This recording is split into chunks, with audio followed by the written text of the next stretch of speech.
So, Luka, talk about Dante Exum tonight. I mean, big at the end of the game, big in points overall. How has he kind of evolved into his role into the team, and what kind of impact has he made, not just tonight, but overall? Amazing. Obviously not just tonight, but I think tonight was his best game. Just simply unbelievable. His pace, his defense, obviously his shooting today. So he's been amazing for us. Look, half the rotation hurt. You obviously had to play big minutes these last two nights. How are you feeling physically, and how much better does it feel that you were able to pull this one out? Yeah, I don't know how I played. I slept very little today. Everything hurts. I'm getting old, man. But, we got 2 back-to-back wins, which is amazing, especially against a team like Lakers. So I'm really proud of these guys. That's it. What was the tee about in the last minute there? Oh, man, I just said it's not intentional. Come on, man, we got to be better than that. It's 40 seconds to go. You can't call a tag on that. I just said it's not intentional. I yelled it, but still, we can't do that. Thank you. Thanks. I love this press conference. Did you think that they were eventually going to have to guard Dante Exum out there? No.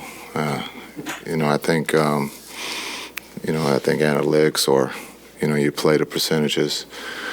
But the thing about, Exum, he's playing at a high level right now on both ends. And with the injuries, it's giving him confidence. And you can see that, not just shooting the threes, but I thought attacking the basket there in that fourth quarter, getting that layup, not just settling.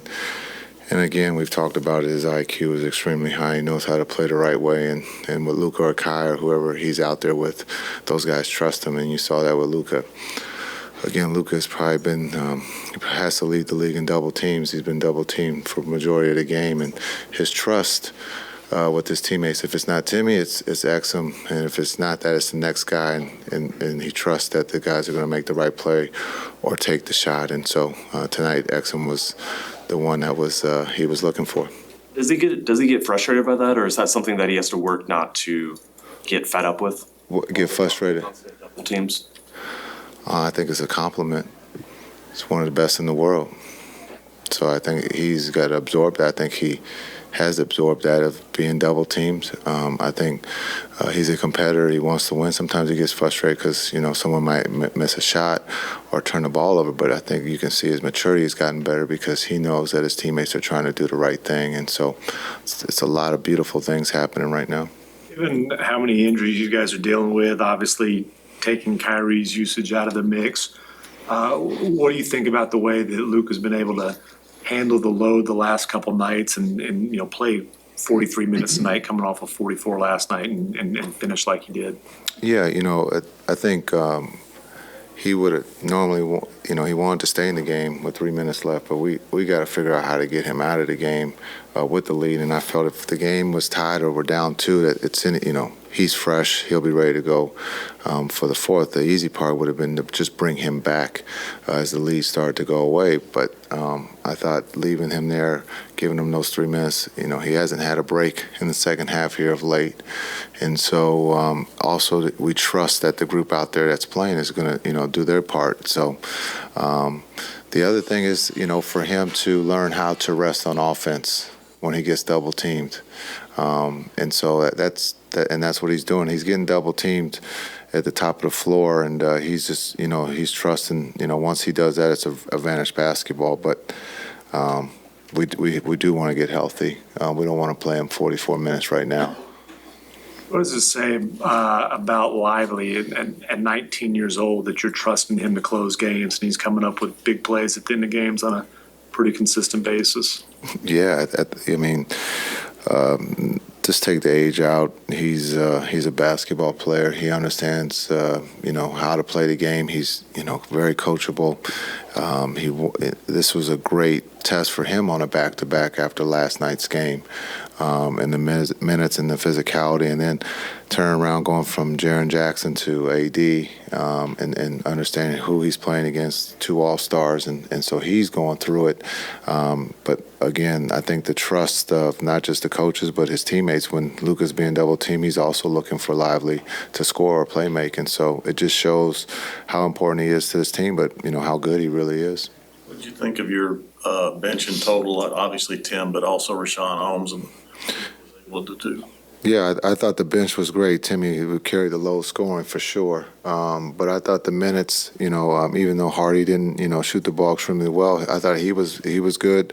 I thought Holmes' physicality, giving us second opportunities there. Again, looking at him tonight, we wanted to give him another shot at it, and I thought he was positive. He was good for us, even though Timmy is the one who scored most of the points. That group, in hockey's terms, they were penalty killers. They killed some minutes for us. Thanks. Thank you, Coach. Damn, -6. Jeez. The scoring number was pretty good, though. How much do you feel the need to fill the scoring load with Kyrie out? A lot, a little bit of pick and choosing your spots. I knew I was going to come out aggressive, knowing how to defend in Luka, so I just had to try my best to just put a stamp on the game. And when you have any daylight, any shooter has any daylight, and you see the first shot go up and it goes in, the basket feels like an ocean. Do you have to have a different mindset when you're out there and there's no Kyrie and there's no Luka when you're in one of those lineups? No, I have the same mindset. I think for the most part, be aggressive coming off the bench, know what I have to do offensively and defensively. So today was a great day. Same mindset, but maybe you're looking for the ball a little bit more. No, not looking. More so my teammates, and my coaches and assistant coaches, more plays, more involvement. I've been around Luka since his rookie year, so I know how the guy plays. So very comfortable with him. We're in pick and roll when we're out there on the offensive end, so we have a great chemistry. What have you been going through with your back, and then that charge you took early that they ruled a charge on the review? That didn't look like it helped. No, it didn't help at all. But out here laying my body on the line, man, for the team. Those 3 charges definitely gave us extra possessions. So it doesn't show up on the stat sheet, but it does show up on the hustle plays when we watch film. And that's all that matters.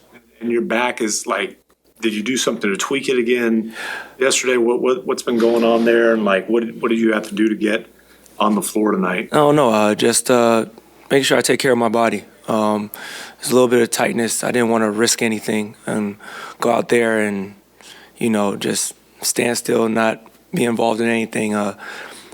If you go out there not ready 100%, you're hurting your team more so than helping them. So just wanted to be careful yesterday and then make sure I came back with treatment while we're at home and get ready for the game tonight. Those should be steals, by the way. Yeah, I think so too, but we could talk about it another time. What's your charge thing on the NBA stats page? Oh, yeah? Not on the stat sheet, though. That's what I'm saying. Yeah, box score, yeah. So, who's number 1? Jalen Brunson still number 1? I'll look and get back to you on that. Yeah, I already know. What did you think of Dante coming up, obviously the big shot? Yeah, we saw their game plan going into the 4th. Well, basically the whole entire game, making Dante a shooter. The guy goes in the gym before I get in the gym, an hour and a half, 2 hours before practice. And he's out there with our shooting coaches getting extra reps up every single day when he has the opportunity to. So that's just credit to his work. He's calmed down, knocking down his shot, shooting it with confidence. And that's what we need. You mentioned that you and Luka have played together for a long time, obviously. How has that on-court relationship evolved? How have you changed, if at all, the way and learned kind of how to play off each other? For the most part, I think, just seeing what he does in practice, being on the floor with him, starting lineup, coming off the bench. I mean, you name it, I've done it. But for the most part, just being able to adapt and the coaching staff having that trust in us, you know, to go out there, perform, and put us in positions where we're reading how the defense is playing us. So once we see that, we kind of know what to do. Well, I kind of know what to do. Playing with a playmaker like him forced you to adapt more, to be a little more versatile in terms of the situation. Yeah, because if you don't do your job, he ain't gonna pass to you. Not knock down shots, man, while you're out there with him, man, for real. And anytime you're out there with a great player on any team, you know, you gotta go out there and show them that you're competing.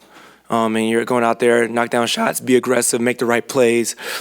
Not every single possession, but, you know, most of the time. And when you're doing that, the trust builds and builds and builds over the course of time.